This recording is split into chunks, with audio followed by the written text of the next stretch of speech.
If you're passionate about your photography, the 77D is a great starting point to help you on your creative journey.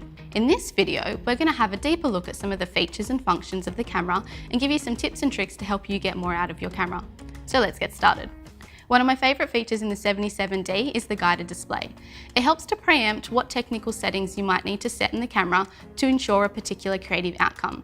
Initially, it's disabled in the camera, so let's navigate through that menu to get that enabled. Now we're in AV mode. AV mode is like a semi-automatic exposure mode. It enables us to pick the aperture while the camera controls the shutter speed based on the lighting around the camera. This is a great method or exposure mode to use when you want to be able to control your depth of field. To adjust the depth of field, or the f-stop, use the main wheel dial.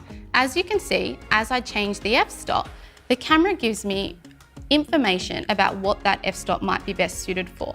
For instance, f5.0 is great for more background blur.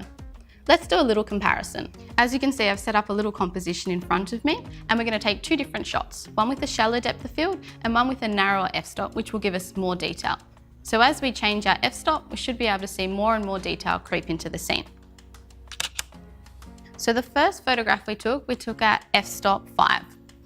We should see that the foreground is nice and sharp, but the details throughout the background are quite soft. This second exposure is taken at the other range of our f-stops. We've got a very narrow aperture, and we should be able to see much more detail in the figurine's face at the very end of the composition. As a photographer, I tend to manipulate my depth of field based on the creative outcome that I want.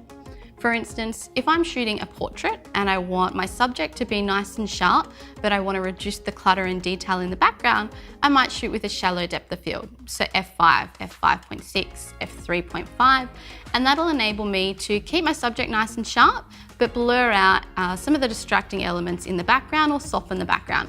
As a landscape photographer, I would tend to shoot this at around f11. What that enables me to do is narrow down the f-stop, and as a result, I pull in more detail throughout the foreground, middle ground, and background. The next exposure mode that I want to demonstrate for you is TV mode. It stands for time value, and like AV, it's a semi-automatic exposure mode. It allows us to pick the shutter speed while the camera keeps manipulating the aperture based on the light coming into the camera. For this next shot, I've changed my subject matter. I've got a subject that has a little bit of movement. We'll take two shots, one where we freeze the motion of the movement, and one where we capture that movement.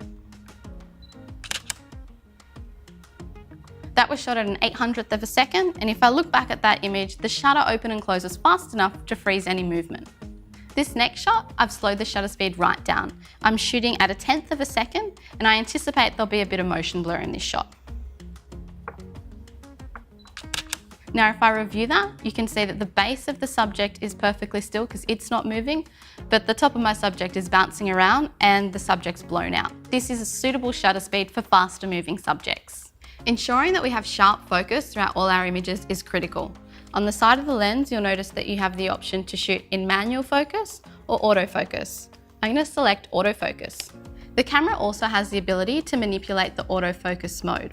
You have 3 different operation menus within your autofocus: AI servo, AI focus, and one-shot focus. I like to use one-shot focus when my subjects are still, when they're not moving, and I find AI servo is great for when my subject's moving closer to or further away. Anticipate kids at play, sports and action, and wildlife where my subjects are radically moving.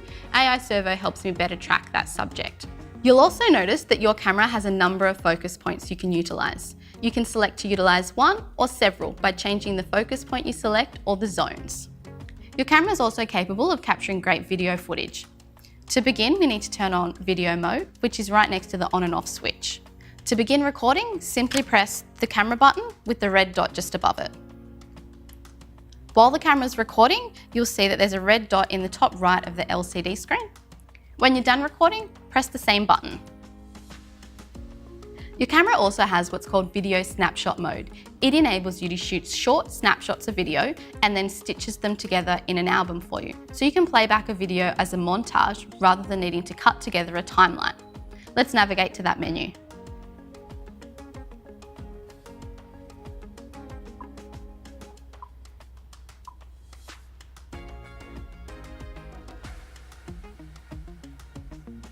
We've enabled video snapshot mode, and as you can see, the videos are going to work off about 4 seconds. You can manipulate this depending on the length of the clip you'd like to capture.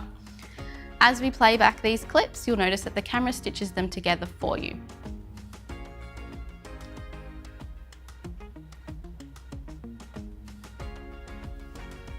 In video mode, your camera also has built-in time-lapse functionality, which enables you to shoot a sequence of images and the camera will process them in camera for you, saving you needing to process them afterwards. Under auto exposure, I can manipulate how the camera records its exposures.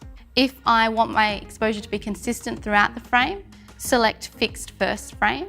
However, if I'm shooting a sunrise or sunset where the exposure changes, perhaps you want to expose for each frame. If you'd like greater control over your ability to edit your time-lapse photos, you'll find back in still modes, your camera has a built-in intervalometer. Once I've enabled the inbuilt intervalometer, I can control the number of shots captured as well as the interval. Setting your camera to 0 number of shots will also enable you to shoot an unlimited sequence. When you're setting up for a shoot, be sure to check the image quality. By default, your camera will be set to JPEG. If you'd like to also shoot in RAW, you can control this by either shooting a single RAW file, or you also have the ability to shoot a RAW file plus a JPEG file. Capturing RAW footage is fantastic if you'd like to edit the photos. By having a RAW file, you've got a much larger file type and you have a little bit more flexibility in terms of how you edit that file.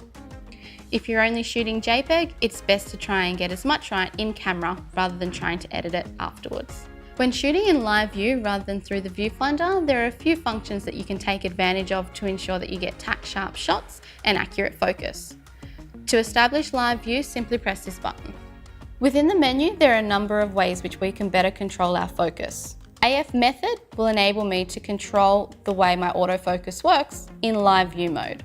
Now all I have to do is touch the back of the LCD screen to get accurate focus. If I want to further check that my focus is nice and sharp, I can use the magnifying glasses as well. This enables me to ensure tack-sharp focus. This is super helpful for things like macro photography. When in playback, I can use the same magnifying buttons to zoom in on detail. Utilising the camera's inbuilt picture styles is a great way to manipulate the look and feel of your images. It allows you to add almost like a filter to the file that you're capturing. For instance, if I wanted to capture this image as a monochrome file, by activating my picture style, I have greater control. Just be mindful that if you're shooting in a JPEG file, you won't be able to revert back to the color file when captured in monochrome. It's a great idea to shoot RAW and JPEG just in case if you're working in a black and white picture style. White balance is also another frequently used setting. White balance measures the temperature of light. If you've ever captured a photograph that's got a blue cast or a yellow cast to it, perhaps you've captured the image in the wrong white balance. To set your white balance, there's a designated button on the back of the camera. Typically what I'll do is consider the light that I'm shooting under and find the icon that best matches that preset. When shooting with the wrong white balance, you can see that you get a color cast.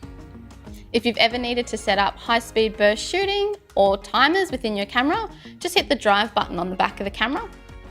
Your camera is capable of shooting up to 6 frames per second, which is great for capturing fast movement and speed.